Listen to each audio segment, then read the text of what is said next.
The Nameless City by H.P. Lovecraft. Read by N.T. Stars. When I drew nigh the Nameless City, I knew it was accursed. I was traveling in a parched and terrible valley under the moon, and afar I saw it protruding uncannily above the sands, as parts of a corpse may protrude from an ill-made grave. Fear spoke from the age-worn stones of this hoary survivor of the deluge, this great-grandmother of the eldest pyramid, and a viewless aura repelled me and bade me retreat from antique and sinister secrets that no man should see, and no man else had ever dared to see. Remote in the desert of Araby lies the Nameless City, crumbling and inarticulate, its low walls nearly hidden by the sands of uncounted ages. It must have been thus before the first stones of Memphis were laid, and while the bricks of Babylon were yet unbaked. There is no legend so old as to give it a name, or to recall that it was ever alive, but it is told of in whispers around campfires, and muttered about by grandams in the tents of sheiks, so that all the tribe shun it without wholly knowing why. It was of this place that Abdul Alhazred, the mad poet, dreamed on the night before he sang his unexplainable couplet. That is not dead which can eternal lie, and with strange eons even death may die. I should have known that the Arabs had good reason for shunning the Nameless City, the city told of in strange tales but seen by no living man. Yet I defied them, and went into the untrodden waste with my camel. I alone have seen it, and that is why no other face bears such hideous lines of fear as mine, why no other man shivers so horribly when the night wind rattles the windows. When I came upon it in the ghastly stillness of unending sleep, it looked at me, chilly from the rays of a cold moon amidst the desert's heat. And as I returned its look, I forgot my triumph at finding it, and stopped still with my camel to wait for the dawn. For hours I waited, till the east grew gray, and the stars faded, and the gray turned to roseate light edged with gold. I heard a moaning, and saw a storm of sand stirring among the antique stones, though the sky was clear, and the vast reaches of desert still. Then suddenly above the desert's far rim came the blazing edge of the sun, seen through the tiny sandstorm which was passing away, and in my fevered state I fancied that from some remote depth there came a crash of musical metal to hail the fiery disk, as Memnon hails it from the banks of the Nile. My ears rang, and my imagination seethed as I led my camel slowly across the land to that unvocal place, that place which I alone of living men had seen. In and out amongst the shapeless foundations of houses and places I wandered, finding never a carving or inscription to tell of these men, if men they were, who built this city and dwelt therein so long ago. The antiquity of the spot was unwholesome, and I longed to encounter some sign or device to prove that the city was indeed fashioned by mankind. There were certain proportions and dimensions in the ruins which I did not like. I had with me many tools, and dug much within the walls of the obliterated edifices, but progress was slow, and nothing significant was revealed. When night and the moon returned, I felt a chill wind, which brought new fear, so that I did not dare to remain in the city. And as I went outside the antique walls to sleep, a small sighing sandstorm gathered behind me, blowing over the gray stones, though the moon was bright and most of the desert still. I awaked just at dawn from a pageant of horrible dreams, my ears ringing as from some metallic peal. I saw the sun peering redly through the last gusts of the little sandstorm that hovered over the Nameless City and marked the quietness of the rest of the landscape.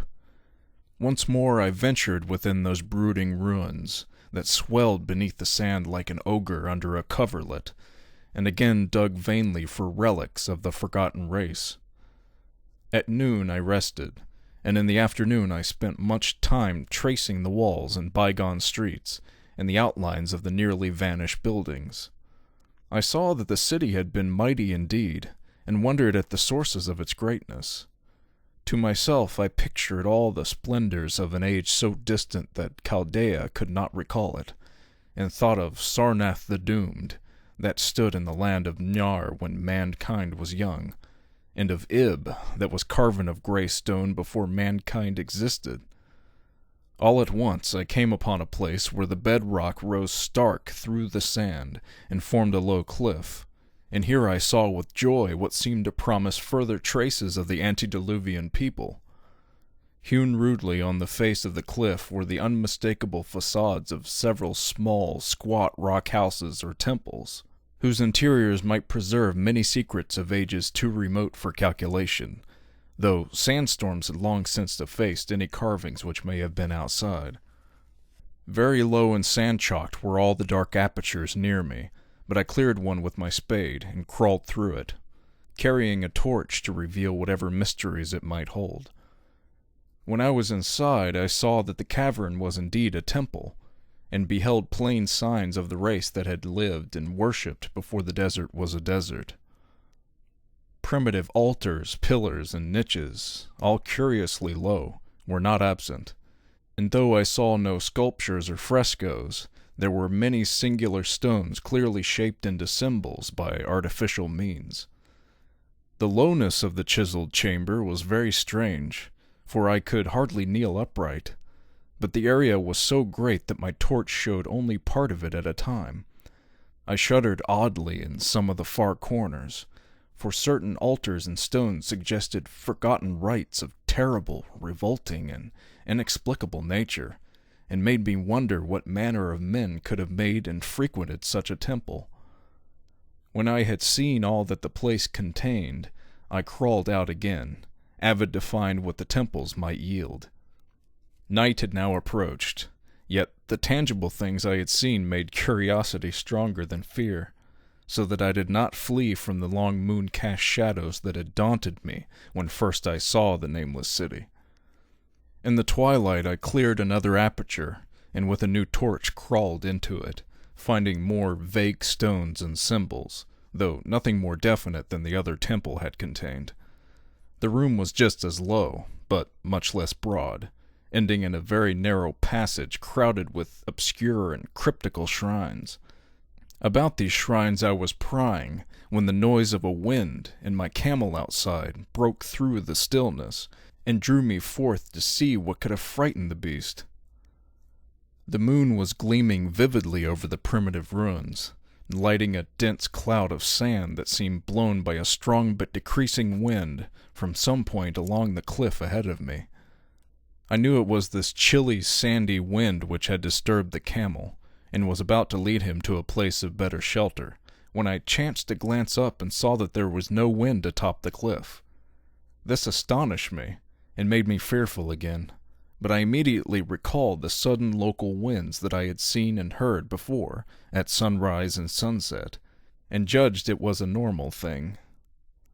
I decided it came from some rock fissure leading to a cave, and watched the troubled sand to trace it to its source, soon perceiving that it came from the black orifice of a temple a long distance south of me, almost out of sight. Against the choking sand cloud I plodded toward this temple, which as I neared it loomed larger than the rest, and showed a doorway far less clogged with caked sand. I would have entered had not the terrific force of the icy wind almost quenched my torch. It poured madly out of the dark door, sighing uncannily as it ruffled the sand and spread among the weird ruins. Soon it grew fainter, and the sand grew more and more still, till finally all was at rest again. But a presence seemed stalking among the spectral stones of the city, and when I glanced at the moon it seemed to quiver as though mirrored in unquiet waters. I was more afraid than I could explain, but not enough to dull my thirst for wonder. So as soon as the wind was quite gone, I crossed into the dark chamber from which it had come. This temple, as I had fancied from the outside, was larger than either of those I had visited before, and was presumably a natural cavern, since it bore winds from some region beyond. Here I could stand upright, but saw that the stones and altars were as low as those other temples. On the walls and roof I beheld for the first time some traces of the pictorial art of the ancient race, curious curling streaks of paint that had almost faded or crumbled away. And on 2 of the altars I saw with rising excitement a maze of well-fashioned curvilinear carvings.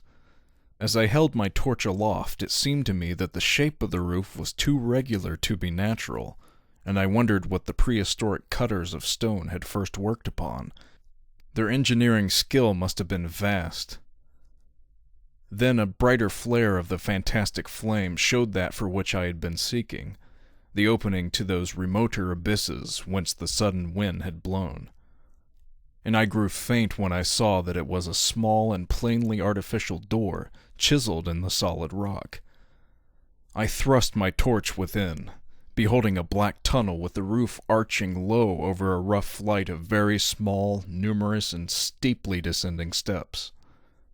I shall always see those steps in my dreams, for I came to learn what they meant.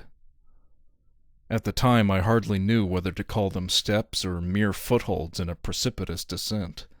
My mind was whirling with mad thoughts, and the words and warnings of Arab prophets seemed to float across the desert, from the lands that men know to the nameless city that men dare not know.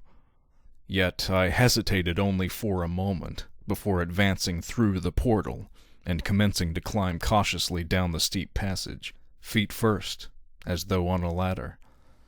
It is only in the terrible phantasms of drugs or delirium that any other man can have such a descent as mine.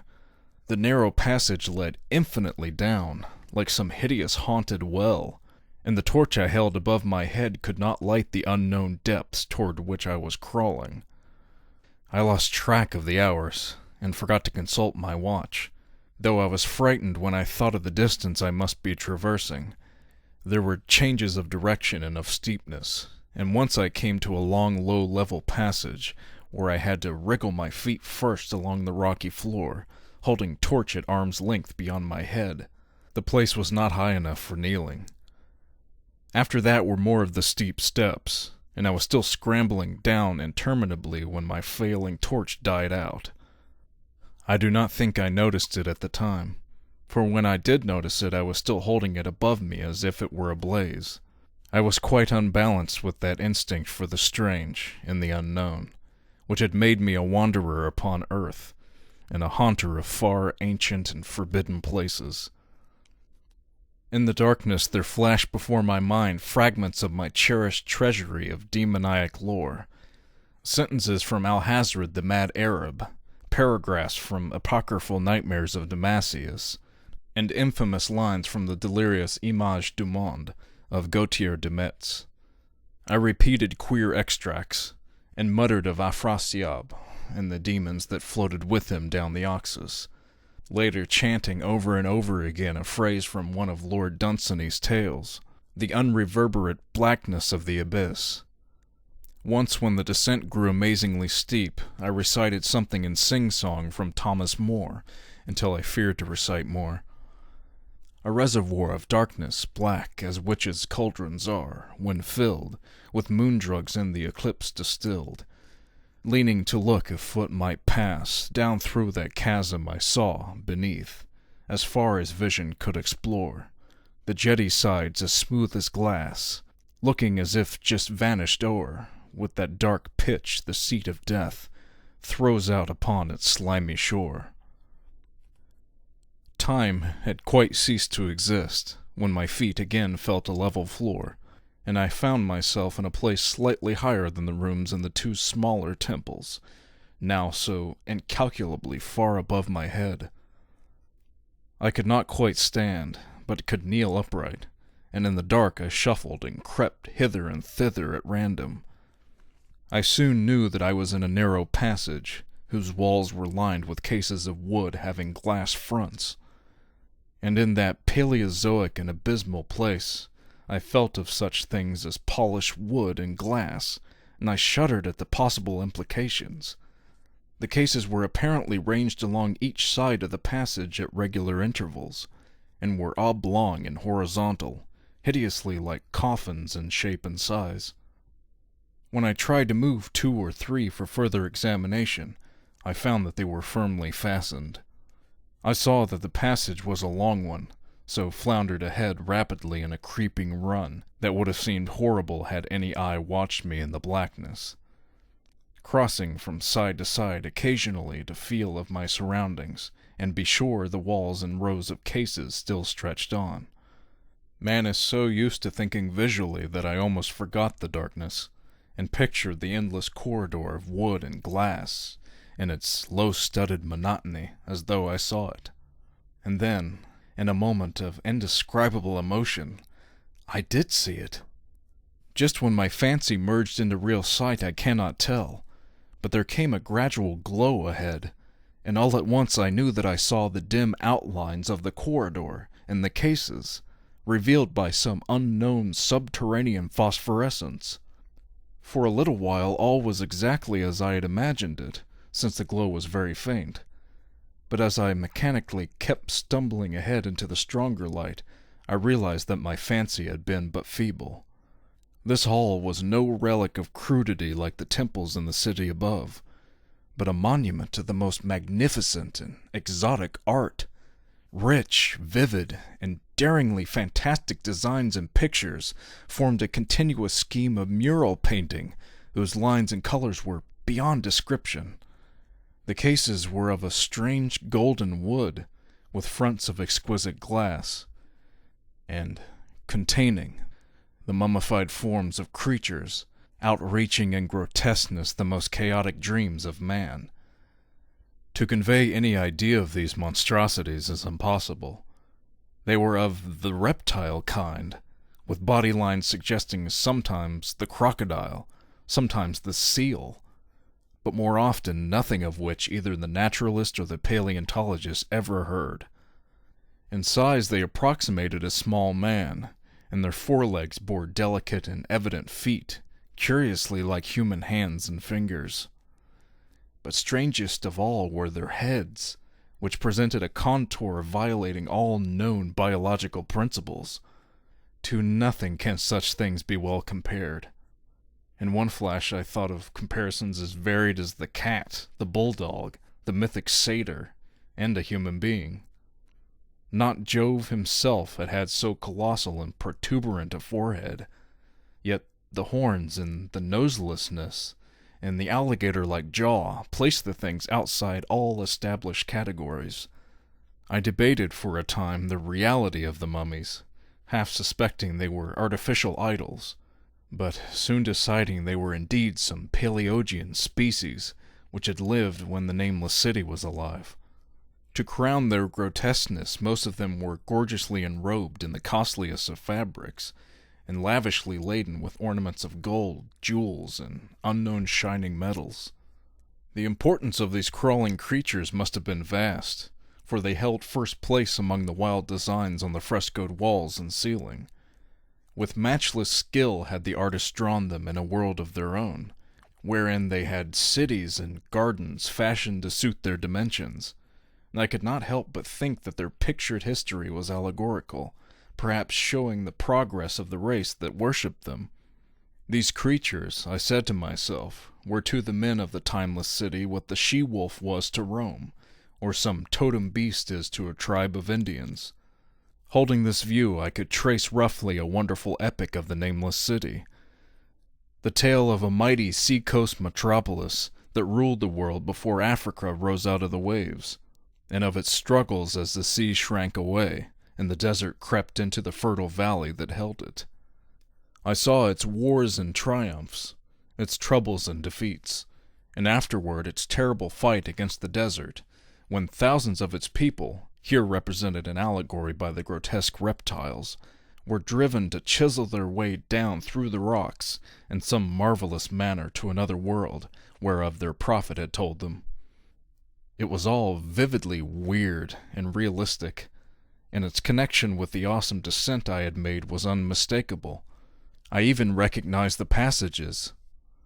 As I crept along the corridor toward the brighter light, I saw later stages of the painted epic.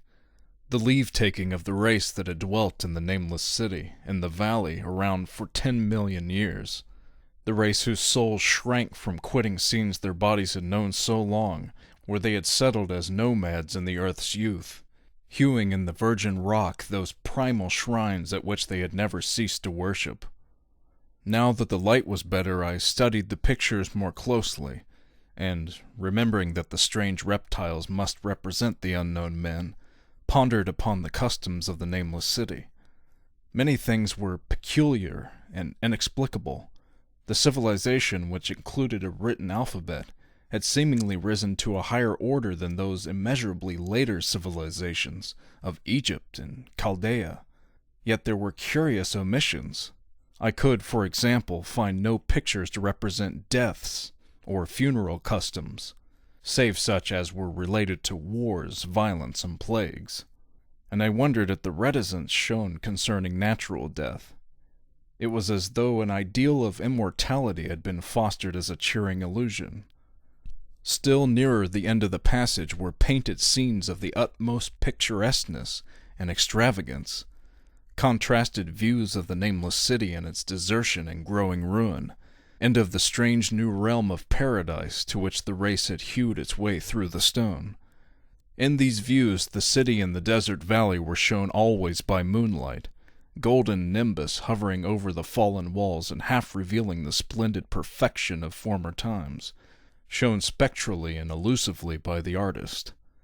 The paradisal scenes were almost too extravagant to be believed, portraying a hidden world of eternal day, filled with glorious cities and ethereal hills and valleys. At the very last, I thought I saw signs of an artistic anticlimax. The paintings were less skillful, and much more bizarre than even the wildest of the earlier scenes. They seemed to record a slow decadence of the ancient stock, coupled with growing ferocity toward the outside world, from which it was driven by the desert. The forms of the people, always represented by the sacred reptiles, appeared to be gradually wasting away, though their spirit as shown hovering above the ruins by moonlight gained in proportion. Emaciated priests, displayed as reptiles in ornate robes, cursed the upper air and all who breathed it, and one terrible final scene showed a primitive-looking man, perhaps a pioneer of ancient Irem, the city of pillars, torn to pieces by members of the elder race. I remember how the Arabs fear the Nameless City, and was glad that beyond this place the gray walls and ceiling were bare. As I viewed the pageant of mural history, I had approached very closely the end of the low-ceilinged hall, and was aware of a gate through which came all the illuminating phosphorescence. Creeping up to it, I cried aloud in transcendent amazement at what lay beyond. For instead of other and brighter chambers, there was only an illimitable void of uniform radiance, such as one might fancy when gazing down from the peak of Mount Everest upon a sea of sunlit mist. Behind me was a passage so cramped I could not stand upright in it. Before me was an infinity of subterranean effulgence. Reaching down from the passage into the abyss was the head of a steep flight of steps. Small, numerous steps like those black passages I had traversed, but after a few feet the glowing vapors concealed everything. Swung back open against the left-hand wall of the passage was a massive door of brass, incredibly thick, and decorated with fantastic bas-reliefs, which could, if closed, shut the whole inner world of light away from the vaults and passages of rock. I looked at the steps, and for the nonce dared not try them. I touched the open brass door and could not move it. Then I sank prone to the stone floor, my mind aflame with prodigious reflections which not even a death-like exhaustion could banish. As I lay still with closed eyes, free to ponder, many things I had lightly noted in the frescoes came back to me with new and terrible significance. Scenes representing the Nameless City in its heyday, the vegetation of the valley around it, and the distant lands with which its merchants traded. The allegory of the crawling creatures puzzled me by its universal prominence. and I wondered that it would be so closely followed in a pictured history of such importance. In the frescoes, the Nameless City had been shown in proportions fitted to the reptiles. I wondered what its real proportions and magnificence had been, and reflected a moment on certain oddities I had noticed in the ruins. I thought curiously of the lowness of the primal temples, and of the underground corridor, which were doubtless hewn thus out of deference to the reptile deities they are honored, though it perforce reduced the worshippers to crawling. Perhaps the very rites here involved a crawling imitation of the creatures. No religious theory, however, could easily explain why the level passages in that awesome descent should be as low as the temples, or lower, since one could not even kneel in it. As I thought of the crawling creatures, whose hideous mummified forms were so close to me, I felt a new throb of fear. Mental associations are curious, and I shrank from the idea that except for the poor primitive man torn to pieces in the last painting, mine was the only human form amidst the many relics and symbols of primordial life. But as always, in my strange and roving existence, wonder soon drove out fear, for the luminous abyss and what it might contain presented a problem worthy of the greatest explorer. That a weird world of mystery lay far down that flight of peculiarly small steps I could not doubt, and I hoped to find there those human memorials which the painted corridor had failed to give. The frescoes had pictured unbelievable cities and valleys in this lower realm, and my fancy dwelt on the rich and colossal ruins that awaited me. My fears, indeed, concerned the past rather than the future. Not even the physical horror of my position in that cramped corridor of dead reptiles and antediluvian frescoes, miles below the world I knew, and faced by another world of eerie light and mist, could match the lethal dread I felt at the abysmal antiquity of the scene and its soul.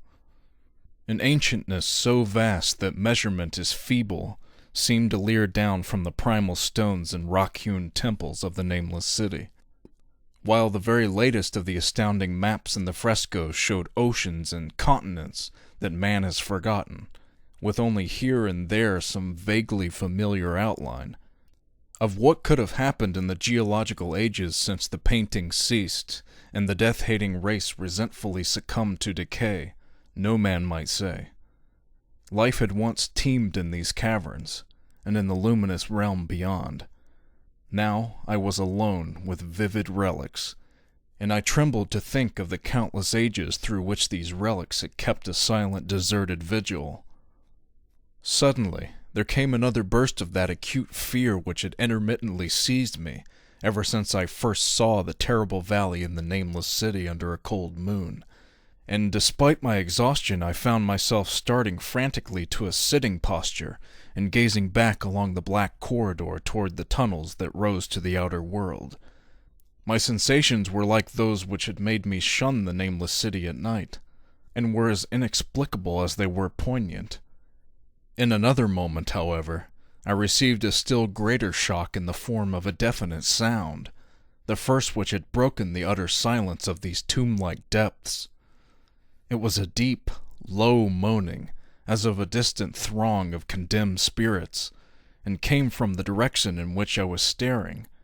Its volume rapidly grew, till it soon reverberated frightfully through the passage, and at the same time I became conscious of an increasing draught of cold air, likewise flowing from the tunnels in the city above.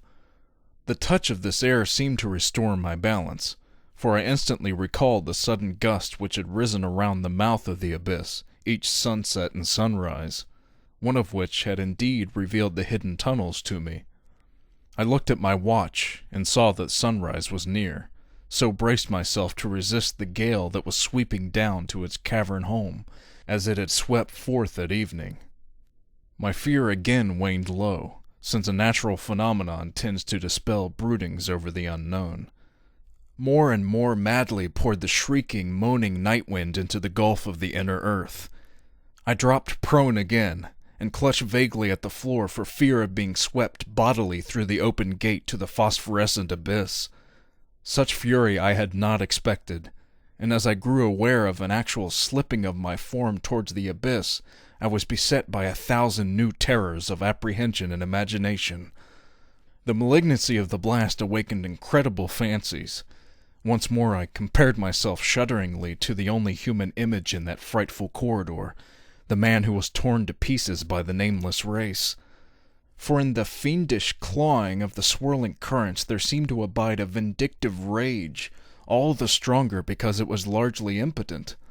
I think I screamed frantically near the last. I was almost mad.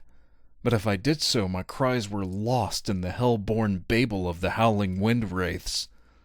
I tried to crawl against the murderous invisible torrent, but I could not even hold my own, as I was pushed slowly and inexorably toward the unknown world.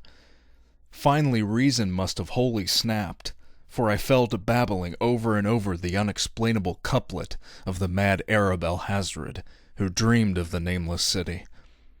That is not dead which can eternal lie, and with strange eons even death may die. Only the grim, brooding desert gods know what really took place. What indescribable struggles and scrambles in the dark I endured, or what Abaddon guided me back to life, where I must always remember and shiver in the night wind, till oblivion, or worse, claims me. Monstrous, unnatural, colossal was the thing, too far beyond all the ideas of man to be believed, except in the silent, damnable small hours of the morning, when one cannot sleep. I have said that the fury of the rushing blast was infernal, cacodemoniacal, and that its voices were hideous with the pent-up viciousness of desolate eternities. Presently these voices, while still chaotic before me, seemed to my beating brain to take articulate form behind me, and down there in the grave of unnumbered eon-dead antiquities, leagues below the dawn-lit world of men, I heard the ghastly cursing and snarling of strange-tongued fiends. Turning, I saw outlined against the luminous ether of the abyss that could not be seen against the dusk of the corridor, a nightmare horde of rushing devils. Hate-distorted, grotesquely panoplied, half-transparent devils of a race no man might mistake, the crawling reptiles of the Nameless City.